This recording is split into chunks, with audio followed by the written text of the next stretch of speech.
Magandang araw sa inyong lahat. Ngayon po ay araw ng Huwebes at kaya po tayo po ay nagbabalik sa isa na namang episode ng The Spokes Hour. Wala po ako ngayon sa Hague dahil ang utos na ating Vice President at tupagin ko muna yung aking asylum. Pero lilinawin ko lang po ha, ako po ngayon ay isang asylum seeker dahil na naka-apply na po ako for asylum. Ang inaantay ko lang po ay yung kauna-unahang interview na ito po'y kabahagi na ng application process. Pagkatapos po nitong kauna-unahang interview, malaya na po akong makabalik doon sa The Hague kasi ang layo po nitong lugar nito. Hindi naman po kami nakadetena, no? In fact po pwedeng lumabas at ako'y naggaling na ako sa grocery, kaya lang yung grocery, 30 minutes walk one way. At saka yung biyahe papunta rito, kung nasaan ako, 4 na oras galing sa The Hague.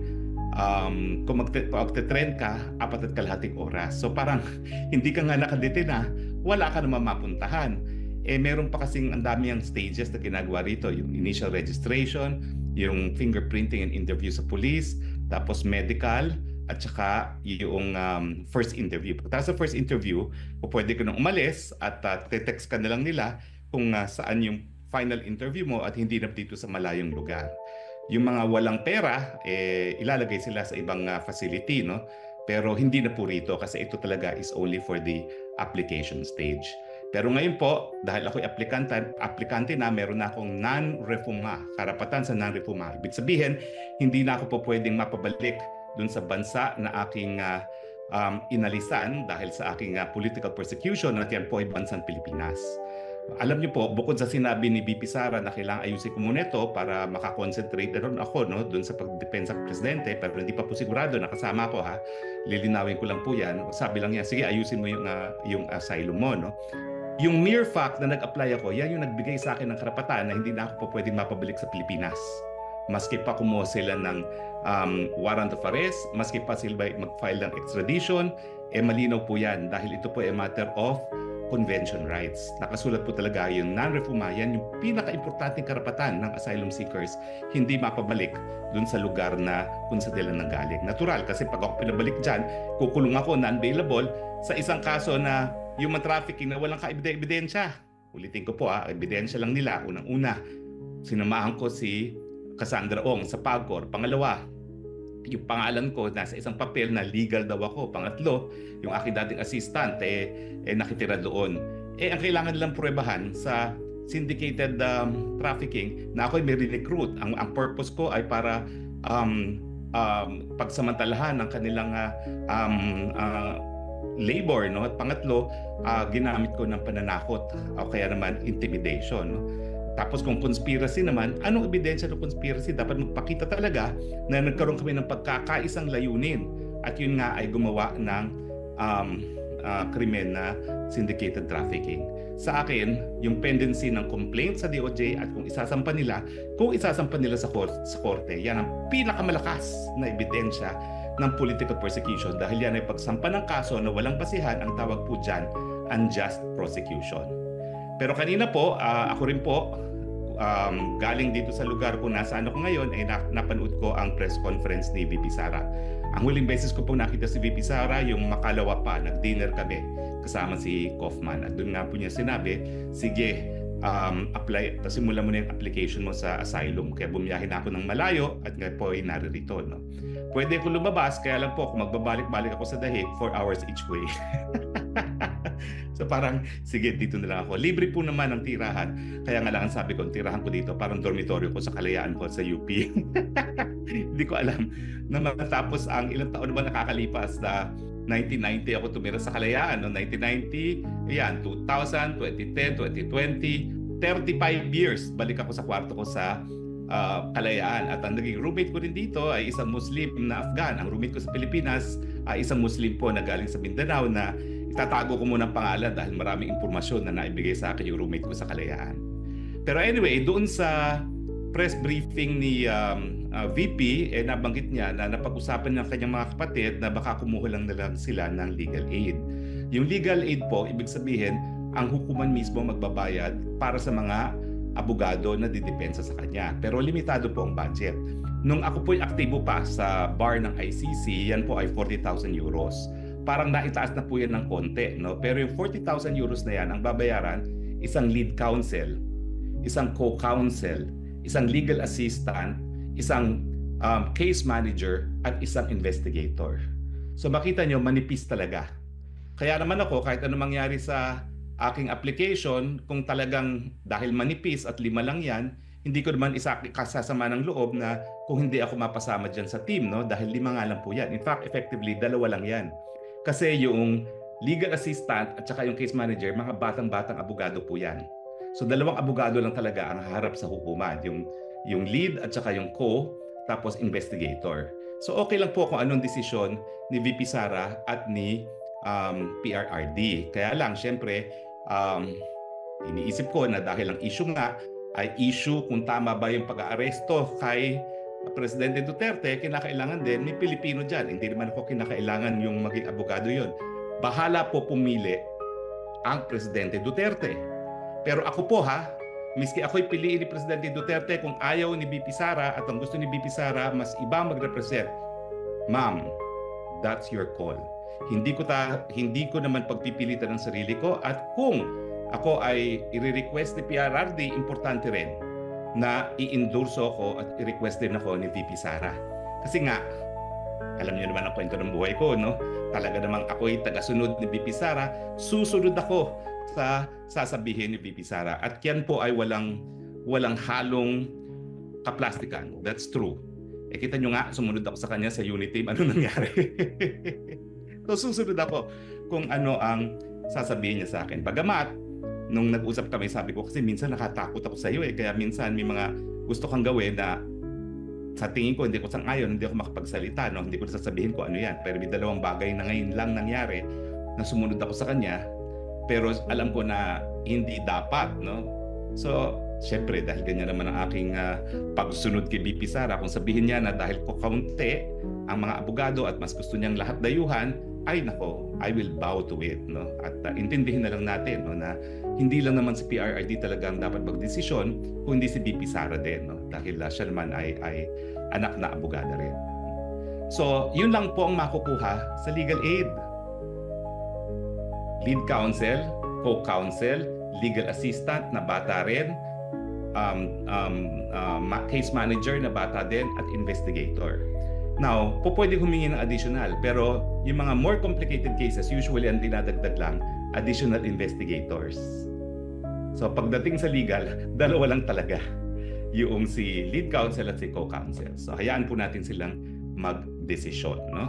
Although nagpapasalamat po ako doon sa napakadaming nagbibigay ng suporta sa akin, maraming na-disappoint. Well, mali po ako doon in the sense na inassume ko na maging abogado na talaga ako sa ICC. Pero abogado po talaga ako ni Presidente Duterte pagdating sa ICC matters, 2018 pa po. So hindi po ako nagsinungaling. Hindi po ako nagsinungaling, talagang abogado na ako ni Presidente Duterte on ICC matters mula pa po ng 2018. Ang problema po, yung mga ibang supporters ni PRRD, binaliwala lahat ng sinabi ko dahil sabi nila, imposibleng mangyari yan na makakarating si PRRD sa ICC. So lahat po ng mga nagsabing imposible yan, alam po nila kung sino sila. At sila naman po napakalapit kay Presidente, need I say it? Pero, I told you so. So anyway, yun lang pong makukuha sa legal aid. Now, hindi rin po automatic yan, mag-iimbestiga pa ang ICC at titignan nila yung kita ni Presidente. Wala naman siyang kita, pension lang. Sabi ko nga, ang pension niyan, mga 300,000 at most. In euro terms, times 7 ata ang euro, magkano lang yan. So that's basically, sabihin na natin ay 5,000, no? 5,000. O tama, 5,000 euros a month. Alam mo naman si Presidente, no? Yung kanyang pension, hahatiin pa niya sa 2. Alam niyo naman, sinasabi niya, 2 yung asawa niya. Tapos, kung ano yung ari-arian. Ako po, I can swear, kailan ko lang po nakita ang bahay ni Presidente Duterte sa Davao. Na-guilty ako dahil di hamak na mas maganda ang bahay ko kaysa sa bahay ni Presidente Duterte. Mayor, wag ka magagalit, pero ang description ko sa bahay niya, bahay ng kalapati. Kasi yung kwarto niya, nasa 2nd floor, meron lang revolving stairways na napakakitid, pero memoryado rin niya yun. So miski mahina na ang kanyang paglalakad ngayon, miski nakapikit, kaya niya umakyat doon dahil buong buhay niya doon siya tumira. At matapos nga yan, kinausap ko yung kasama niya ng kaalaga sa kanya, bakit naman hinahayaan ng pamilya ni Presidente na tumira sa ganito ang dating Presidente? Talagang sinabi ko yun. Ang sagot, meron ngang isang tycoon na bumisita sa kanya. Ang bilin sa kanya, bumili ka ng kahit anong bahay, ako magbabayad. Ayaw talagang umalis ni Presidente Duterte sa kanyang pamamahay. At lalo pa akong napahanga sa pagkatao ni Presidente Duterte dahil dun nga siya na pinili niya na talagang manirahan sa tinatawag kong pigeon house. Kasi mukha talaga siyang pigeon house. Yung second floor niya, kwarto lang niya. Hindi siya yung buong second floor. Dun lang siya. Yun lang yung yung kanyang kwarto. Kaya tawag ko pigeon house. At saka isang galaw mo lang tapos na yung bahay. Siguro wala pang 175 square meters yung floor area ng bahay na yun. Para po talaga siyang socialized housing. And hindi ako mapaniwala na doon nakatira ngayon ang dating presidente ng Pilipinas. So anyway, ang punto is mag-iimbestiga ang ICC kung talagang ang pensyon niya ay 5,000 euros, ilan ang sinusuportahan niya, at saka kung meron pa siyang ibang ari-arian. Ang alam ko po, ang mga ari-arian lang niya talaga, at pinag-uusapan naman na po namin yan, ay yung mga ari-ariang namana niya. Okay? Sa kanyang tatay. Yung tatay po niya, I'm sure, meron din kaya, pero yun yung sa mga nakalipas na panahon na, no? Dahil naging governor naman yung tatay niya. Pero, napag-uusapan din naman namin yung kanyang, kumbaga, ari-arian, hindi po yan masyadong marami. At saka alam nyo naman sa Mindanao, ang valor ng mga property hindi mataas. So anyway, ibig sabihin, hindi pa po automatic yan.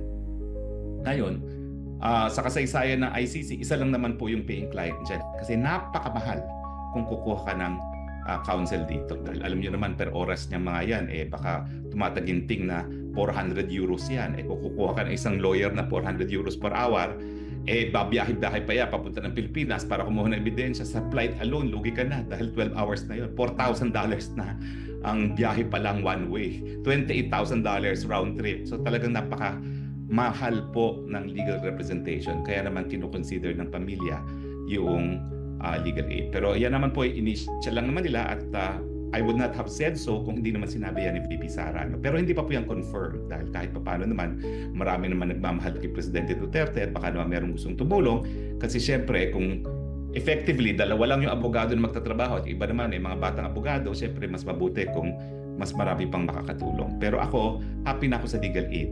Even if baka hindi nga talaga ako mapili dahil kakaunti lang yung tao dahil that will prove to the world na talagang hindi nagpa-yaman si Presidente Duterte. No? Bagamat I'm sure yung mga supporters niya ng mga mayayaman ay magsasabi wala kaming pakialam. Kung may isang tycoon na sinabi dun sa kasama niya na wala akong pakialam kung ganong kamahal ng bahay na magustuhan niya, babayaran ko, I'm sure marami rin siyang mga supporters na willing magbigay ng pera at wala pong pagbabawal dahil wala na sa gobyerno ang ating Presidente Duterte, di ba? Siya naman ay pribadong individual at hindi bawal na mag-donate sa kanya, di ba? So anyway, yan po ang aking gustong i-discuss sa ating Spokes Hour, yung personal kong kalagayan. Ulitin ko po, hindi ako kailangan mag-antay ng approval ng asylum bago ako magkaroon ng temporary residence dito sa Netherlands. Meron na po akong temporary residence. Papakita ko sana sa inyo yung certificate. Meron na kasi akong certificate na ako ay isang asylum seeker at meron ng karapatan under dun sa domestic law na nag-i-implement ng Convention on Refugees and Asylum Seekers. No? Alam niyo, sa totoo lang, napaiyak ako nung pinirmahan ko yan. Kasi bagamat ako'y matagal na sa larangan international law, nagturo niyan at naging abogado na rin sa mga dayuhan ng mga taga-ADB na humingi ng asylum sa Pilipinas, iba pala talaga yung kapag ikay nabigyan ng karapatan na manatili dahil ikaw ay pinipersecute sa iyong inang bayan. Mantakin nyo, 6 at kalahating buwan na ako nagtatago kay Marcos. Hindi ko pwede sabihin kung nasaan ako dahil alam kong hahabulin niya ako o pwede niya akong pa-deport o i-request ang extradition o sa ASEAN nga, hindi na kinakailangan ng extradition treaty. Pakiusapan lang dahil merong Mutual Defense Legal Assistance Treaty, no? So nung pinirmahan ko po yan, talagang humagulgul ako. Kasi sabi ko, sa kauna-unahang panahon, wala nang karapatan at hindi na ako makukuha ni Marcos Jr. Hindi niya ako makukuha hanggang hindi umaakto ang Dutch authorities dun sa aking application. Yun po ang tinatawag na non-refuma. Maski pa siya ay mag-request ng extradition, para po yung kaso ni Teves na hihindian dahil merong asylum application. Maski meron po yung red notice, hihindian po yan dahil meron ng application ako for asylum. Yan po ang karapatan ng non-refuma at in-explain ko rin po yan kay VP kasi parang ang understanding ni VP, kinakailangan munang ma-approve ang aking asylum bago ako magkaroon ng legal status to remain in the Netherlands. So, pinadala ko rin po sa kanya yung convention at saka yung aking certificate na nasa Dutch pero meron naman pong English translation sa Google Translate. So anyway, alam mo, since tayo ay naka-Zoom, siguro pwedeng magtanong, no? Kung meron po kayong tanong, ay pwede rin kayo magtanong, no? Padala nyo lang po, siguro i-flash natin ang Zoom link para dun sa mga kababayan natin na gusto magtanong on Zoom. I-flash natin sa Facebook ngayon yung Zoom link para sa dun sa mga gusto magtanong. O nga pala po, magkakaroon tayo bukas ng Kongreso ng Mamamayang Pilipino. Ito po ay alas 8 ng gabi sa Pilipinas. 1 o'clock dito sa akin sa The Hague. Doon po ako sa grounds ng Asylum Processing Center magbo-broadcast, no, para mataas ang araw at maganda naman ang tanawin at makikita niyo yung mga iba't ibang lahing kasama ko na nag-a-apply ng asylum, no. So anyway, tignan natin kung after flashing may mga tanong. Kung wala na pong tanong, well, kita-kita po tayo bukas. At bukas po, ilalagay na namin ngayon pa lang kung ano yung Zoom link para kung gusto niyo magtanong sa Zoom, ay po pwede niyo itanong at ibigay din yung saloobin niyo. Ang topic po natin bukas sa ating Kongreso ng Mamamayang Pilipino, tama ba na isinuko ng administrasyon ni Marcos Jr. si PRRD sa ICC? Bukas po yan, alas 8 ng gabi sa Pilipinas. Hindi pala bukas. Sunday, mali. Sunday pala yan. Talagang gulo-gulo na ng aking dates, no? Sa araw ng linggo po yan. Sa araw ng linggo, 8 p.m. Manila time, 1 p.m. dito sa Europa. Well, anyway, wala pa akong nakikitang tanong. So maraming salamat po sa inyong patuloy na pagtangkilik, ha? At again, yung mga sumusuporta sa akin at na-disappoint na hindi pa tayo kasama dyan, hindi pa naman po tapos ang usapan, pero sabi ko nga, kahit anong maging desisyon ni PRRD, dapat sumang-ani rin si VP Sara. Maski pa sabihin ni PRRD, yes, I want him to be my counsel, kung tututol si Inday Sara, susunod po ako kay Inday Sara. Sumunod na nga ako sa kanya kay Marcos Jr. Alam ba, hindi pa ako susunod ngayon. Talaga pong susundin siya. Okay? Maraming salamat po. Huwag po kayong malungkot dahil hindi naman po ako aalis sa piling ni PRRD. Whether or not I'm part of the legal team. Siyempre po, tao lang, medyo disappointed, pero I understand completely dahil nga nasa legal aid ang ating presidente. Siguro kung maraming ninakaw ang presidente, miski lahat ng mga malalapit sa kanyang abogado kukunin niya, hindi naman po ganoon talaga. So I completely understand at yung mga iba na marami daw nasasaktan, kasi kwanto, di daw dapat nangyari sa akin ito, wag po kayo mag-alala. Wala po sa akin yun. Siyempre, nung una, medyo sayang naman dahil 2018 pa kami nag-uusap tungkol sa ICC, pero tanggap ko po yun dahil nga sa limitasyon ng resources. Hindi po magnanakaw ang PRRD, kaya kinakailangan umasa sa legal aid. At dahil dyan, limitado talaga yung mga abogado makukuha. Okay? Intindihin po natin yan. So maraming salamat po. Hanggang sa muli nating pagkikita. Ito po ang yung spokes ng bayan. Nahihirapan, patuloy na naninindigan. I love you, Philippines. You're the only country I have. You're the only country that I love. God bless the Philippines. Bye.